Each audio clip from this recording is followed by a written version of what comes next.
Hi guys, आप सभी को अपना YouTube channel future target classes में आप सभी को स्वागत है। आइए एक आज नए टॉपिक के साथ जो एग्ज़ाम के दृष्टि से महत्वपूर्ण है, जिसको हम देखते हैं बौद्ध धर्म से जो जितने भी रिलेटेड एग्ज़ाम के दृष्टि से जो क्वेश्चन बनता है सभी को आज डिस्कस करते हैं। उसी में देखते हैं बौद्ध धर्म का जो सबसे पहले जो बौद्ध धर्म के संस्थापक कौन थे। तो बौद्ध धर्म के जो संस्थापक थे गौतम बुद्ध थे। कौन थे?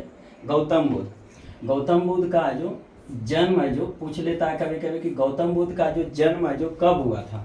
तो गौतम बुद्ध का जन्म जो हुआ था 563 ईसा पूर्व में। कहाँ हुआ था? कपिल वस्तु के नज़दीक है जो कहाँ हुआ था? लुबनी में हुआ था। कपिल वस्तु के नज़दीक लुबनी में हुआ था। वही मृत्यु पूछ लेता है गौतम बुद्ध को मृत्यु जो कब हुआ था। तो 483 ईसा पूर्व में कुशीनगर में हुआ था। क्या? कुशीनगर या कुशीनारा देता है क्या। इसी को जो मृत्यु को जो बौद्ध धर्म में क्या कहा जाता है? महान परिनिर्वाण कहा जाता है। क्या कहा जाता है? महापरिनिर्वाण कहा जाता है। तो बौद्ध धर्म के संस्थापक कौन थे? गौतम बुद्ध थे। इनका जन्म जो कब हुआ था? 563 ईसा पूर्व में। कहाँ हुआ था? लुबनी में हुआ था। मृत्यु है जो 483 ईसा पूर्व में क्या हुआ था? कुशीनगर में। जिसको मृत्यु को जो बौद्ध धर्म है जो क्या कहा जाता है? महापरिनिर्वाण कहा जाता है। क्या कहा जाता है? महापरिनिर्वाण। देखिए गौतम बुद्ध है जो इनको जब ज्ञान की प्राप्ति हुई उनसे बाद है जो गौतम बुद्ध का नाम बुद्ध का है। लेकिन पहले उनका बचपन का नाम जो था क्या था? गौतम बुद्ध के बचपन के नाम जो था क्या था? सिद्धार्थ था। गौतम बुद्ध के बचपन के नाम क्या था? सिद्धार्थ था। और क्वेश्चन पूछ लेता है कि गौतम बुद्ध के जो पिता का नाम क्या था? सुयोधन था। क्या था? सुयोधन। जो कहाँ के थे? शक गणराज्य के प्रधान थे। शक गणराज्य के प्रधान थे। इनके पिता का नाम जो सुयोधन थे जो शक गणराज्य के क्या थे? प्रधान थे, मुखिया थे। वही है जो इनके माता का नाम है जो माता का नाम जो पूछ लेता, माता का नाम इनका जो महामाया देवी। माता गौतम बुद्ध के माता के नाम क्या था? महामाया देवी। जो कहाँ के थी? कौशल राजवंश की जो कन्या थी। कौशल राजवंश की कन्या थी जो महामाया देवी। और इनके सैतेली माँ मतलब कहा जाता है कि गौतम बुद्ध को जब गर्भ में ही थे तो इनकी माता है जो अपने मायके जा रही थी। तो उसी क्रम में है जो मायके जाने के ही क्रम में रास्ते में प्रसव पीड़ा हुआ। उसी क्रम में है जो एक बागीचे में ही गौतम बुद्ध का जन्म हो जाता और उसी में गौतम बुद्ध का जन्म होता है रास्ते में। उसके बाद फिर जब गौतम बुद्ध के जन्म होने के बाद है जो 7 दिनों के बाद कहा जाता है कि उनकी माता का जो क्या हो जाता है? मृत्यु हो जाता है। तो उसी छोटा बच्चा को लालन पालन करने के लिए उनके पिता जो थे दूसरे शादी करते हैं। जिसको शादी करते हैं किससे? प्रजापति गौतमी से। तो वही फिर है जो उनके है जो क्या थे? मौसी थे। इसलिए उनकी है जो सैतेली माँ या मौसी है जो किसे कहा जाता? प्रजापति गौतमी थी। कौन थी? प्रजापति गौतमी। आई है जो गौतम बुद्ध के फिर क्या किए? लालन पालन किए जब उनकी माता का देहांत हो गया। तो फिर इसकी पत्नी का जो इनकी पत्नी का गौतम बुद्ध के फिर 16 वर्ष की अवस्था में है जो विवाह होता। जिसे किससे होता? यशोधरा से। गौतम बुद्ध का विवाह, पत्नी का नाम क्या? यशोधरा। जो 16 वर्ष की आयु में जो इनका विवाह हुआ। इनके पुत्र का नाम राहुल है। गौतम बुद्ध के पुत्र का नाम क्या है? राहुल है। इनके घोड़ा का नाम क्या? कंथक है। घोड़ा का नाम क्या? कंथक है। वही सारथी का नाम क्या है? चना है। सारथी का नाम चना और घोड़ा का नाम क्या था? कंथक था। उसके बाद है जो गौतम बुद्ध है जो गौतम बुद्ध के प्रथम जो गुरु हुए कौन हुए? अलार कलाम। कभी कभी पूछ लेता है कि गौतम बुद्ध के जो प्रथम गुरु कौन थे? तो अलार कलाम थे। इसी से जो वैशाली में मिले थे। कहाँ मिले थे? वैशाली से। अलार कलाम है जो गौतम बुद्ध को किसके अति ज्ञान दिए थे? सांख्य दर्शन के। किसके? सांख्य दर्शन का जो ज्ञान प्राप्त किए थे कौन गुरु से? अपने प्रथम गुरु है जो अलार कलाम से। उनके दूसरे गुरु जो गौतम बुद्ध का पूछ देता है कभी दूसरे गुरु।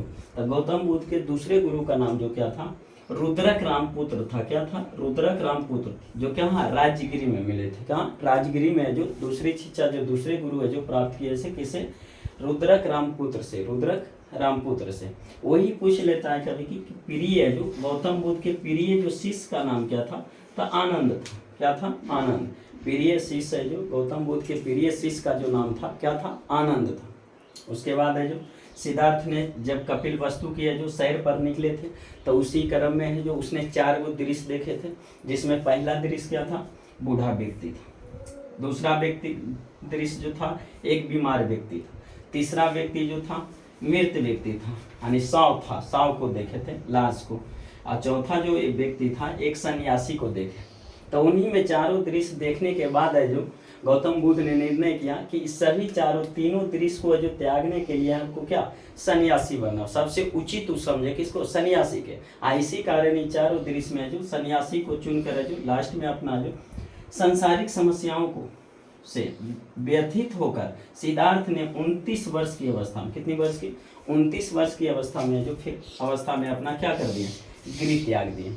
गृह त्याग दिए, वही चारों देश देखकर तीसरा चौथा दृश्य चुने सन्यासी, उनको लगा सन्यासी ही इस सबको जो तीनों दृश्य को अति करने के लिए सन्यासी ही उचित है मार्ग चुने। उसके बाद संसारिक व्यथित होकर सिद्धार्थ ने जो कितने वर्ष की, 29 वर्ष की अवस्था में गृह त्याग किया। इसी को जो बौद्ध धर्म के क्या कहा जाता है, महाभिनिष्क्रमण कहा जाता है। गृह त्याग की घटना को जो बौद्ध धर्म में क्या कहा जाता है, महाभिनिष्क्रमण कहा जाता है। उसके बाद है जो बिना अन्न जल ग्रहण किए हुए 6 वर्ष की है जो कठिन तपस्या के बाद है 35 वर्ष की आयु में, कितने वर्ष की, 35 वर्ष की आयु में जो गौतम बुद्ध को जो वैशाख की पूर्णिमा की रात निरंजना नदी, कौन सी नदी, निरंजना नदी, इसी को फल्गु नदी के नाम से भी जाना जाता है, के किनारे पीपल वृक्ष, कौन सा वृक्ष, पीपल वृक्ष के नीचे सिद्धार्थ की क्या मिला, ज्ञान की प्राप्ति हुआ। सिद्धार्थ की ज्ञान की प्राप्ति हुआ। पीपल वृक्ष है जो बिना जल त्यागे है जो 35 यानी 6 वर्ष कठिन तपस्या के बाद 35 वर्ष की अवस्था में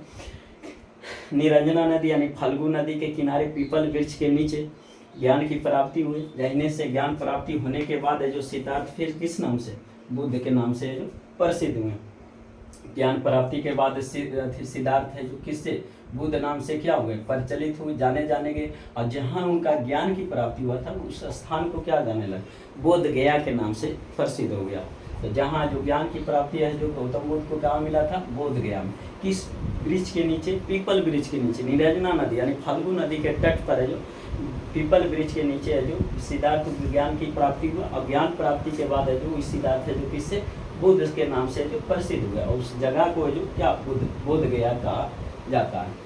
उसके बाद देख लेते हैं बुद्ध ने जो अपना पहला जो उपदेश है ज्ञान प्राप्ति के बाद जब बौद्ध है जो गौतम बुद्ध ने अपना प्रथम जो उपदेश दिए थे कहाँ दिए थे, सारनाथ में। कहाँ दिए थे, सारनाथ से। इसी को जो ऋषिपट्टनम के नाम से भी जाना जाता है। कभी कभी है जो ऋषिपट्टनम भी दे देता है ऑप्शन में, इसलिए जो कन्फ्यूजन नहीं होना। बुद्ध ने अपना प्रथम उपदेश है जो कहाँ दिए, सारनाथ में दिए। इसी को ऋषिपट्टनम कहा जाता है। इसी को जो प्रथम जो उपदेश दिए इसी बौद्ध धर्म में है जो क्या कहा जाता है, धर्मचक्र परिवर्तन कहा जाता है। क्या कहा जाता है, धर्मचक्र परिवर्तन। जो बुद्ध ने अपना पहला उपदेश दिए कहाँ दिए, सारनाथ में, ऋषिपट्टनम दिए। और जो बौद्ध धर्म में जो प्रथम उपदेश दिए उसी को जो बौद्ध धर्म में जो क्या कहा जाता है, धर्मचक्र परिवर्तन, धर्मचक्र परिवर्तन कहा जाता है। वही क्वेश्चन पूछ देता है कि प्रथम उपदेश है जो महात्मा बुद्ध ने जो कहा सारनाथ में, ऋषिपट्टनम में दिए। लेकिन वही पूछ देता है कभी कि सर्वाधिक उपदेश कहाँ दिया, तो सर्वाधिक उपदेश जो गौतम बुद्ध जो दिए थे श्रावस्ती में। कहाँ दिए थे, श्रावस्ती में। प्रथम उपदेश सारनाथ में, ऋषिपट्टनम में, लेकिन सर्वाधिक उपदेश जो दिए थे श्रावस्ती में। सर्वाधिक उपदेश कहाँ दिए थे, श्रावस्ती में। वही पूछ देता है कभी कभी कि अंतिम उपदेश है जो किसको दिए थे, तो वो अपने जो शिष्य को है जो सुभद्र को दी थी। किसको, अंतिम उपदेश है जो गौतम बुद्ध ने किसको, सुभद्र को, वो अपने शिष्य को दी थी। तो प्रथम उपदेश बुद्ध ने कहाँ दिया था, सारनाथ में, जिसे बौद्ध धर्म में क्या कहा जाता, धर्मचक्र परिवर्तन, धर्मचक्र परिवर्तन। वही सर्वाधिक उपदेश जो कहाँ दिए, श्रावस्ती में। और वो अपने अंतिम उपदेश जो दिए थे अपने शिष्य जो किसको, सुभद्र। क्वेश्चन और पूछता कि बौद्ध धर्म में जो उपदेश जो दिए थे किस भाषा में दिए थे, पाली भाषा में। किस भाषा में, पाली भाषा में। जो गौतम बुद्ध ने अपना उपदेश किस भाषा में दिए थे, पाली भाषा दिए। उसके बाद है जो अगला है जो क्वेश्चन पूछ लेता कि बौद्ध धर्म में जो है जो त्रिरत्न कौन कौन सा, बौद्ध धर्म में त्रिरत्न। आगे जैसे अगर टॉपिक लेके आएंगे जैन धर्म में भी त्रिरत्न होता है, बौद्ध धर्म। तो बौद्ध धर्म का जो त्रिरत्न है जो क्या क्या होता, बुद्ध धम्म और संघ, बुद्ध धम्म और संघ होता है। बौद्ध धर्म का त्रिरत्न क्या होता, बुद्ध धम्म और संघ। उसके बाद है जो बौद्ध धर्म का जो परम लक्ष्य था, बौद्ध धर्म का जो परम लक्ष्य है जो क्या था, निर्वाण की प्राप्ति करना। निर्वाण की प्राप्ति मतलब क्या, जीवन त्याग देना, मतलब मृत्यु हो जाना, निर्वाण। उसी को क्या कहा जाता है, बौद्ध धर्म में निर्वाण कहा जाता है। तो बौद्ध धर्म का जो परम लक्ष्य जो था क्या था, निर्वाण की प्राप्ति करना, निर्वाण की प्राप्ति। जैसे ही फिर गौतम बुद्ध का जो माथी है जो 483 ईस्वी में गौतम बुद्ध का जो कितना 483 ईसा पूर्व में है जो मृत्यु होने के बाद है जो कहाँ मृत्यु होता है, अभी जस्ट देखे थे कुशीनगर, कहाँ कुशीनगर में, जिसे बौद्ध धर्म में क्या कहा जाता है, महापरिनिर्वाण कहा जाता है। तो जैसे ही जब 483 ईस्वी में जो गौतम बुद्ध की मृत्यु हो जाता है, उसके बाद जो बौद्ध धर्म में जो 4 संगतियाँ बुलाई जाती है, जो एग्जाम की दृष्टि से बहुत महत्वपूर्ण है। कभी कुछ न कुछ, कभी अध्यक्ष, कभी शासक, कभी जगह का नाम कुछ ही देता है। तो इसलिए 4 बौद्ध संगतियाँ जो देख लेते हैं, जिसमें प्रथम बौद्ध संगति जो हुआ था 483 ईसा पूर्व में, 483 ईसा पूर्व, स्थान क्या हुआ था, राजगिरी में हुआ था। क्या हुआ था, राजगिरी में। राजा वहाँ का कौन था उस समय, अजातशत्रु था। कौन था, अजातशत्रु। लेकिन अध्यक्षता उसकी के प्रथम बौद्ध संगति की अध्यक्षता किसने किया था, तो महाकश्यप ने। किसने किया था, महाकश्यप ने। इसमें कुछ मुख्य बिंदु का बात करते हैं। जैसे प्रथम बौद्ध संगति में विनय पिटक और सूत पिटक की रचना किया गया। जैसे बौद्ध धर्म में जो है जो पवित्र ग्रंथ था, पवित्र ग्रंथ जो बौद्ध धर्म का सबसे पवित्र ग्रंथ क्या था, त्रिपिटक था, जिसमें 3 गो पिटक आ जाता था, विनय पिटक, सूत पिटक और अभिधान पिटक। तो उसमें 2 गो को है जो विनय पिटक और सूत पिटक की जो रचना है जो किस बौद्ध संगति में किया गया था, प्रथम बौद्ध संगति में। किसमें, प्रथम बौद्ध संगति में जो विनय पिटक और सूत पिटक की रचना किया गया था। प्रथम बौद्ध संगति कब हुआ था, 483 ईसा पूर्व में। कहाँ हुआ था, राजगिरी में हुआ था। शासक कौन था उस समय वहाँ का, अजातशत्रु था। अध्यक्षता किसने किया था, महाकश्यप ने किया था। उसके बाद है जो इसी बौद्ध संगति में जो विनय पिटक एवं सूत पिटक है जो 2 गो पिटक की रचना किया गया था। उसके बाद है जो दूसरी बौद्ध संगति 383 ईसा पूर्व में, 383 ईसा पूर्व में। जगह क्या हुआ था, वैशाली में। कहाँ हुआ था, वैशाली में। उस समय का वहाँ का शासक जो कौन था, तो कालाशोक। उस समय का शासक वहाँ था कालाशोक। लेकिन वही अध्यक्षता जो दूसरी बौद्ध संगति की अध्यक्षता किसने किया था, सावकामी ने। किसने, सावकामी। दूसरी बौद्ध संगति 383 ईसा पूर्व में कहाँ हुआ था, वैशाली में। उस समय राजा वहाँ का कौन था, कालाशोक था। अध्यक्षता किसने किया था, सावकामी ने। इसमें जो मुख्य बात बिंदु जो है कि बौद्ध धर्म में जो पहला विभाजन, मतलब आंशिक विभाजन इसमें हुआ था। पहला बौद्ध धर्म का पहला विभाजन जो कि आंशिक विभाजन था, जो महासंदेह एवं भेरावादी में जो के रूप में हो गया था विभाजन। जो पूछता है कि बौद्ध धर्म में जो आंशिक विभाजन है जो किस बौद्ध संगति में हुआ था, तो दूसरे बौद्ध संगति। किसे, दूसरे बौद्ध। उसके बाद है जो तीसरा बौद्ध संगति जो हुआ था 250 ईसा पूर्व में हुआ था। 250 या केहू 255 भी देता, इससे कन्फ्यूजन होगी, वाली बात नहीं। तो केहू 250 या केहू 255 ईसा पूर्व में देता। जगह का नाम क्या, पाटलिपुत्र में हुआ था। तीसरा बौद्ध संगति क्या होता, पाटलिपुत्र में। तीसरा बौद्ध संगति के समय वहाँ का राजा कौन था, तो अशोक था। कौन था, अशोक था। लेकिन तीसरी बौद्ध संगति का जो अध्यक्षता किया था उसने किया, किसने किया, तो मोगलीपुत्र तिरिस ने। तीसरी बौद्ध संगति की अध्यक्षता किसने किया था, मोगलीपुत्र तिरिस ने।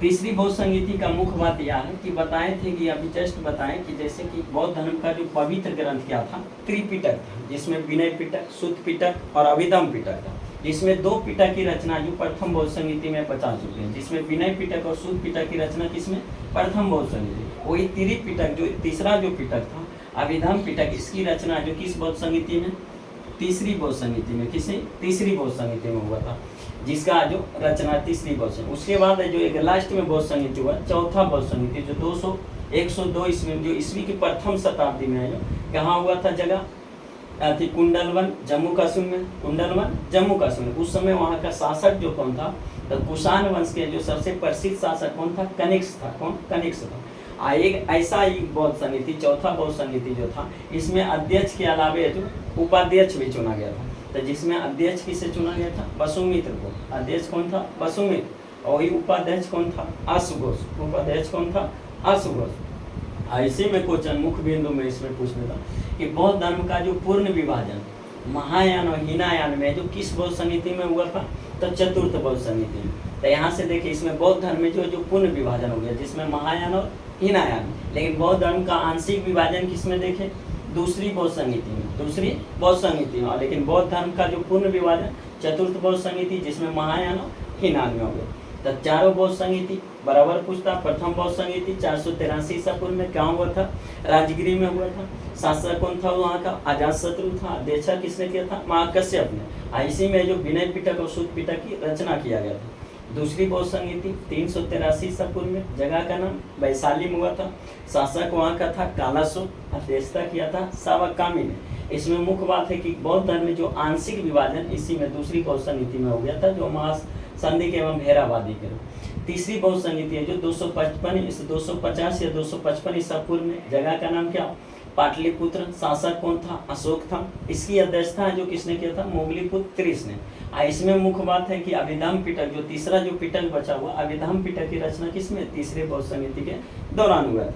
वही चतुर्थ बहुसंगीति ईस्वी की प्रथम शताब्दी में कुंडलवन जम्मू कश्मीर में, जिस समय शासक वहाँ का था कनिष्क। लेकिन इसमें जो अध्यक्ष कौन था, वसुमित्र था। उपाध्यक्ष आशुघोष था। इसमें मुख्य बात है कि इसमें जो बौद्ध धर्म का पूर्ण विभाजन इसी में चतुर्थ बहुसंगीति में, जिसमें महायान हीनयान दो भागों में फिर बौद्ध धर्म बट गया। उसके बाद अभी जस्ट बताएं कि और क्वेश्चन इससे पूछ लेता कि बौद्ध धर्म का पवित्र ग्रंथ जो कौन था, तो त्रिपिटक था। कौन था, त्रिपिटक, जिसमें 3 पिटक आ जाता है, विनय पिटक, सुत्त पिटक और अभिधाम पिटक। जिसमें सुत्त पिटक में है जो किसका बारे में उसमें संग्रह, तो बुद्ध के उपदेशों का संग्रह जो किस पिटक में है, सुत्त पिटक में। बुद्ध के संग्रह का जो उपदेश का संग्रह किस पिटक में है, सुत्त पिटक में। वही विनय पिटक में है जो क्या, संघ के जो नियमों का संग्रह जो किस पिटक में, विनय पिटक में। बुद्ध के जो बुद्ध संघ के नियमों का संग्रह किस पिटक में, विनय पिटक में।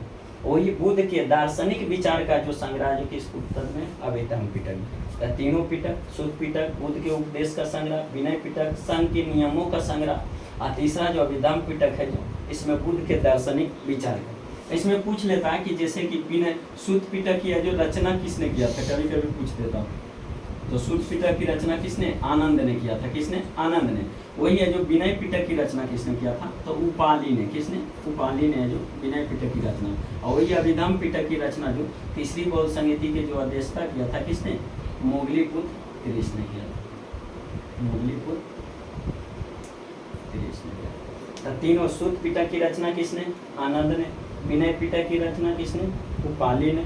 अभिधाम पिटक की रचना किसने किया था, मोगलीपुत्र त्रिश ने। एक और है जो बुद्ध धर्म का, जो बौद्ध धर्म का एक और पवित्र ग्रंथ है, कौन सा, जातक है। कौन सा, जातक कथा। तो उसमें से भी पूछ लेता है कभी कि जातक में जो किसका वर्णन है।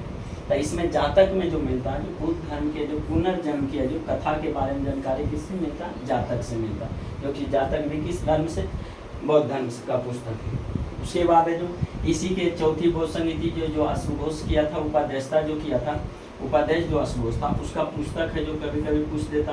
तो इसमें पुस्तक है जो क्या, बुद्ध चरित, सौदरानंद, सरित पुत्र पराक्रम के लेखक कौन थे, अशुघोष थे। कौन थे, अशुघोष। जो कि अशुघोष है जो किसका, तीसरे चतुर्थ बहुसंगीति के उपाध्यक्ष थे। उन्हीं द्वारा 3 गो पुस्तक है जो बुद्ध चरित, सौदरानंद और सरित पुत्र पराक्रम के जो लेखक कौन थे, अशुघोष।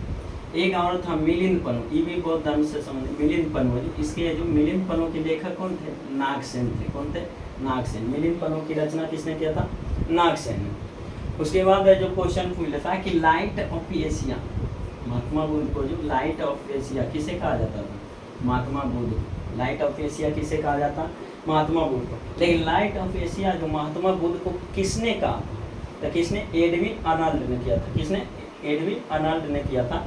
Light of Asia Mahatma Buddha को किसने कहा था, एडविन आर्नल्ड ने कहा था। एक और क्वेश्चन पूछ लेता कि गंधार कला का संबंध है जो किस धर्म से है। गंधार कला का संबंध है जो किस धर्म से, बौद्ध धर्म से।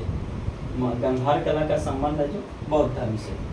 उसके बाद है जो कुछ यहाँ जो जैसे घटना है जो बौद्ध धर्म से कुछ घटना और उसका प्रतीक के बारे में जो कभी कभी पूछ लेता। तो जैसे बुद्ध के जो जन्म का जो उसका प्रतीक क्या था, जन्म का जो क्या था, कमल एवं क्या था, कमल एवं ठीक है जो जन्म का जो क्या था, कमल था। एवं गिरि त्याग का जो क्या था, घोड़ा था। गिरि त्याग का क्या था, घोड़ा। इसमें जो जन्म का जो प्रतीक क्या था, कमल एवं साढ़ था। क्या था, कमल एवं साढ़। वही गिरि त्याग का प्रतीक क्या था, घोड़ा था। गिरि त्याग का प्रतीक घोड़ा था। वही ज्ञान का प्रतीक क्या था, ज्ञान की जो प्राप्ति पीपल था, पीपल। निर्वाण जिसको मृत्यु कहते, उसका जो प्रतीक क्या था, पद चिन्ह या अस्तु, पद चिन्ह या अस्तु। तो आशा करते हैं कि बौद्ध धर्म से अगर कोई रिलेटेड अगर क्वेश्चन आएगा तो शायद इससे बाहर नहीं जाएगा, समझ चुके होंगे। चलिए, अगर वीडियो अच्छा लगेगा तो अपने दोस्तों के साथ शेयर जरूर कीजिएगा। चैनल को सब्सक्राइब, लाइक एंड शेयर दोस्तों के साथ जरूर कीजिएगा। फिर अगर ऐसा कुछ टॉपिक अगर लगे तो कमेंट में जरूर कीजिएगा। उस टॉपिक के साथ हम जरूर आप लोग को मिलते हैं फिर अगले वीडियो में। Best of luck.